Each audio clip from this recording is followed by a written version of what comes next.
It's really great and really fantastic to be talking to Rodney today. Rodney is a new author. He has written the book Romance Dead.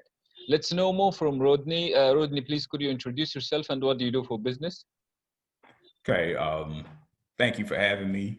I'm Rodney McNeil. As said, I am a new author. My book is Romance is Dead. I also create content. I have a blog on Goodreads. My book is everywhere from Kobo, Apple, Amazon. It's on all the major platforms. Yeah, That's it. let's dig deeper in the book. What is the book's main idea? The book's main idea, I guess, it's to reach people's emotions.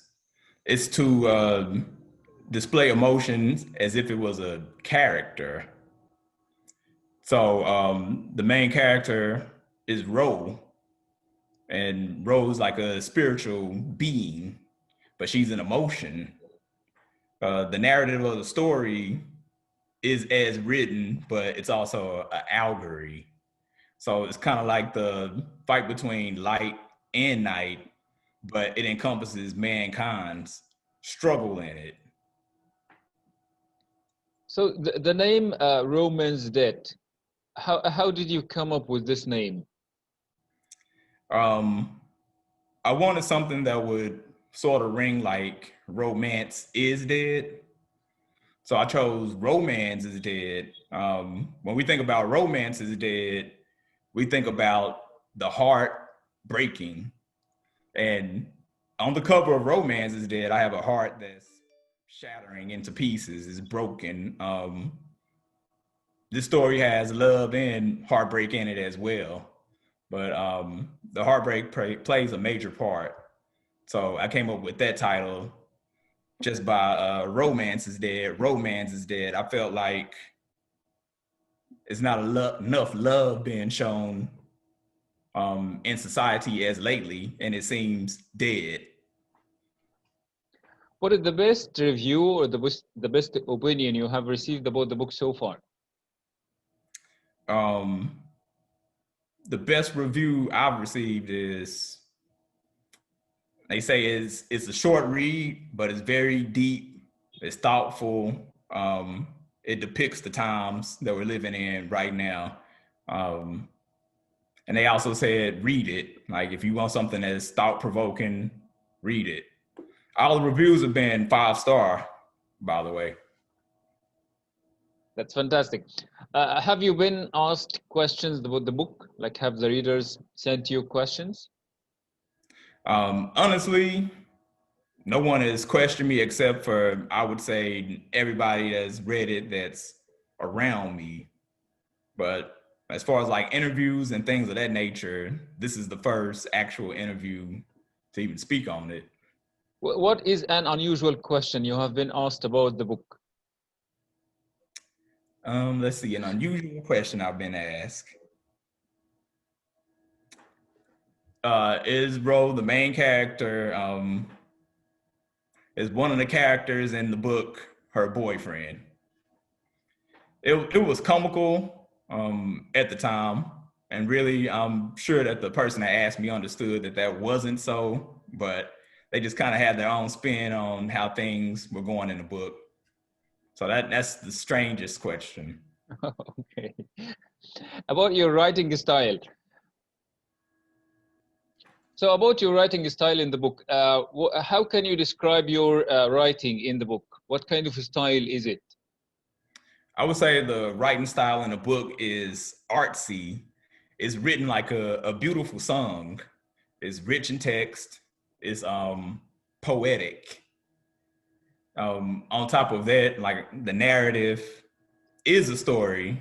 Like I said, the characters in the story, they are what they are, and the story is what it is, but it's an allegory. So it has a hidden meaning that the readers can discover um, through traits that they find in themselves. So basically, the people who read the book will find a part of themselves reflected in the story. Right. And why did you do that? Why do you find the people to find something about themselves in the story? I would say, once again, since I said love in society seems to be dead, I think everyone needed to find something about them that they could relate to. Maybe they see themselves as having those traits that come along with love, or maybe they can see themselves as on the other side of it. And in turn, we can create a conversation, maybe within their own environment to spark change in their homes or lifestyles, or they can take it to a global scale and create conversation somewhere in that area. Yeah, that's fascinating. The other question is, you're using a lot of music in the book, and then the book's even the title starts with the word death. How can you mix music and death together? How can I mix music and Death. death together? Yeah. Like, why did you think about this idea? Um, I guess I would say once again, everything seemed to be dying that was full of excitement and fascination. So I would say if we coming from a musical standpoint, um, the way it's written in the text is poetic. So when I say it's more like a song, the text is very lyrical, and I think it could even read or be sung as a song, and that's where the music could come along with it. So I just wanted to make people fascinated, with being able to read again as well. So that's why I made the text pretty lyrical. Yeah, that's fantastic. Can I ask you, where did you train to write with this style, or how did you learn this style? How did I train to learn the style of like poetry Yeah, and things in that sense? yeah. Um, I would say that I'm self-taught. I love music. Um, I would say hip hop had a lot of poetry, but aside from that, I've read books that were full of poetry. Homer's Odyssey, poetry. So I was just fascinated in how they would put words together. Even though they rhyme, they had an amount of substance that came with those rhymes. And I, in turn, um, I read the dictionary and just continued to study. I was very interested in just learning more. And with that, I dove into writing and it came about naturally, I would say. Fantastic. So about your ideas, do you try to pick ideas from the society, like what the society cares about, and then you give them a novel or a story about that? Or is it your own ideas that you explore and write about? I would say it's my own ideas. Sometimes society can be influencing, but I don't want to ever guess what people want from me as much as the original ideas that I come up with. I feel like I can convey a story better from my original ideas rather than force a story that society is sort of handing me in a sense. About your word selection, how do you select the words you will include in the in the story? Um, I would have to say they come to me naturally. It's like I have one word, and with that sentence, I want some substance behind it that makes sense, and it all flows naturally. If I feel like I need to change it, I'll just go back in there. Okay, I don't like this word. Let me change it. But everything so far is a natural progression. I think with reading a substantial amount, you just kind of become fluent or fluid with how you can play with words. So it comes natural.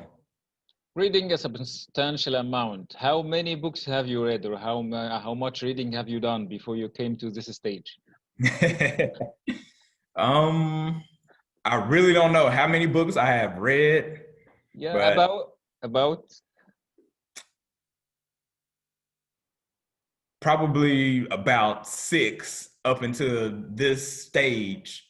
But I'm reading articles every day about different subjects, whether it's tech, entertainment, politics, sports, education. If it comes across and I think it's interesting, I'll definitely read it.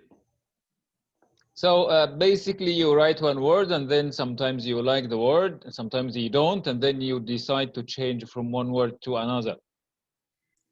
Correct, but I will say that my subject matter influences a lot of what I'm gonna say. I do my research first on the subject that I'll write about. I brainstorm and I jot ideas, but I kind of have what I may say in my mind. So aside from that, once I have what I'm gonna say, I'll write down a little bit, and then it's kind of like it naturally progresses as I write.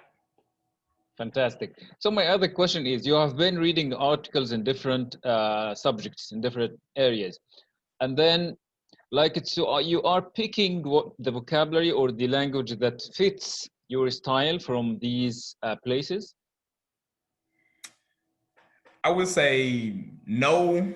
I don't necessarily pick the language that'll fit. I just I kind of gain a knowledge of what's going on because these current events are still interesting, but I think it just feeds me enough to be able to have content if I want to use it. But it just makes me more versed on what I can say. A lot of the ideas are, I would say, original. So it's just kind of about if I'm feeling if I'm feeling it, then I'll put it down. So my other question is, how much can marketing affect your style? Like if the marketers, if the business people responsible for your book decide that you need to change this and that in your writing style, what would you say? I think if it's something that needs to be changed, maybe we can change it. But if I just felt passionate about that, hey, this is the way that it goes, it needs to stay like this, or it changes my whole story, and it won't be the same, and it's not what I'm trying to convey. So, in essence, marketing could change it a great deal if we buy into it as artists. So my second question, how much market research do you do before you write the novel? Like, do you write the novel in isolation by yourself and then, okay, tell them go market this, or you try to see how the business goes and then try to find middle ground between your writing style and the market? Well, honestly, I'm independent, so um, at first I didn't look at the market as much. I look at it enough to just understand what's going on and how I need to put myself out there and what I need to do. But as far as my content, I just give all original content. I feel like if I can be authentic to what it is that I'm trying to convey, then somebody might catch on. If I can catch one person, then maybe they can tell other people. It could be exponential in that sense. So I haven't been able to put a great deal into the market just yet because I'm a independent. Yeah, that's more fantastic. About your writing style, do you think now you are a professional writer, or you still need to improve your writing skills? I would say I'm professional, but there's always room for improvement. I think if we can continue to agree that there's room for improvement, you only get better in your craft. So I'm definitely willing. I'm open to criticism. I'll say that constructive criticism, and I'll listen to that feedback, and I'll definitely improve. What is the role of technology in your job? How much technology do you use? Technology is a necessity. I use it every day. Like I said, I have a blog on Goodreads, so straight to the phone. I don't even write that on paper. Just straight to it, and it's posted. My book is an ebook as well, so that's strictly technology. You can pick up a phone, a tablet, you can read it on a desktop, laptop. So all that encompasses technology. So it's a necessity for me. We got to have it now amid the pandemic. Let's come to your inspiration. Where do you get inspiration from? I would say I draw my biggest inspiration from the love of art, just loving what I do, playing with words, um, even seeing visuals, hearing music. All these different things can spark an idea. And the next thing that inspires me is to inspire others. I love the work that I put out, and if someone loves it as well, understands it, however they may internalize it, that makes their day or inspires them, that inspires me to continue to work and produce more art and challenge myself to be better. Awesome. What is creativity for you? Creativity, to me, is to be able to reach inside of your heart and pull out your character in a way that you display your art. It's all about the originality that you can bring to the ideas that you have, and can you put it out in such a way that you think it and the audience also resonates with the thoughts that you've thought. um, that's creativity to me, and not being limited to a genre or just saying I'm an author, but being able to create visuals or products that people may like as well. That's creativity. What is soar for you? Soar for me is to rise above and beyond circumstances that would hinder you from a goal. It's about the passion behind the work, the heart behind the work, to continue through rough patches. Um, with SOAR, I had a visual to go along with that, and it was an astronaut floating out of space. Um, when we think about soaring, we could think of birds, but I wanted to go higher than birds and still be relatable to us as humans and as astronauts out of space. So they would be the epitome of soaring. But with the astronaut, the journey to space is hard, and maybe that's an understatement to say the least.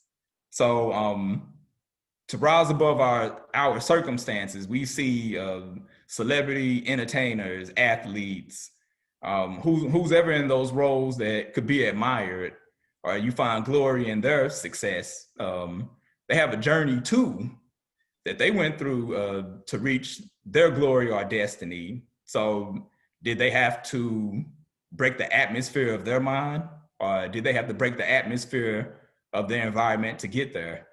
And that's what SOAR is to me. Going outside of that environment of your mind, atmosphere, and things that could hold you back, and rising above it and doing it in excellence that others would admire you as well. Fantastic. If there is something you want to add yourself that you don't have yet, and you want this something in your personality or in your skills tomorrow, what would that be? I think if it was something I could add to my skills, it's a good question. um, maybe just being able to shoot a visual. I think I can shoot it, but I haven't actually did it just yet. So just being able to have a place to shoot it, and I guess all that all the resources that come along with it. That's not necessarily part of my skill set, but more of the resources that come along with it. Just having more resources. If there is something from yourself you want to give to the other people, what would that be? Something from myself that I would like to give to the other people. Yeah. I think just spreading happiness and positive energy, more love. If we can gift that to the next person, then it can become contagious. And hey, what would we lack? Because we're all sharing something that's beautiful and that's positive and full of life. Is there something you want to change in the people? What would you like to change? If it was something that I would want to change in the people, it would definitely be, um, I guess, the trait of patience and them actually listening instead of internalizing things and seeing it only in their way and in turn turn into anger, displaying that, then yeah, it's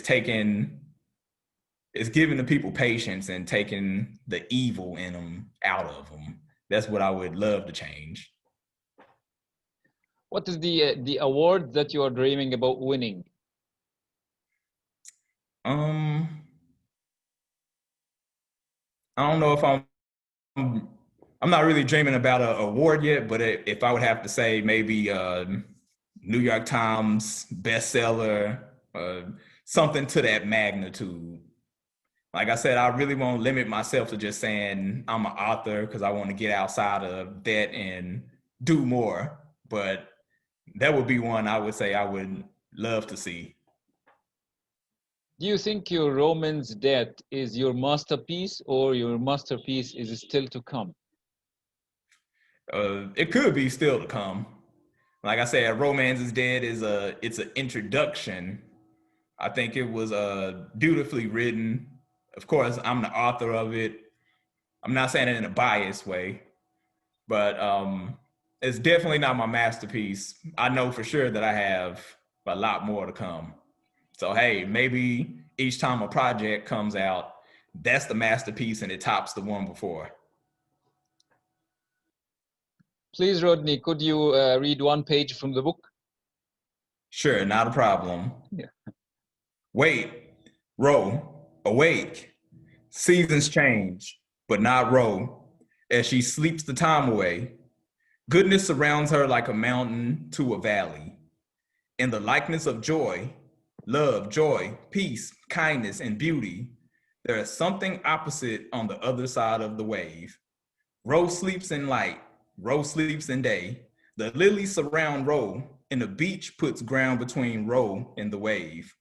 For the tide is high, and night finds a pace. There is a sea serpent who surfs the wave, his body aligned perfect for the water to be land. He doesn't swim, he doesn't sink. He moves as if water is land. His scales align to dart off water into sand. Roll, sleep safe, the valley understands. The sea serpent's head is a hood that casts darkness. He stands right and darts with sharpness. He goes to and fro throughout the land, a carnivorous being that devours in darkness and sinks you quicker than sand.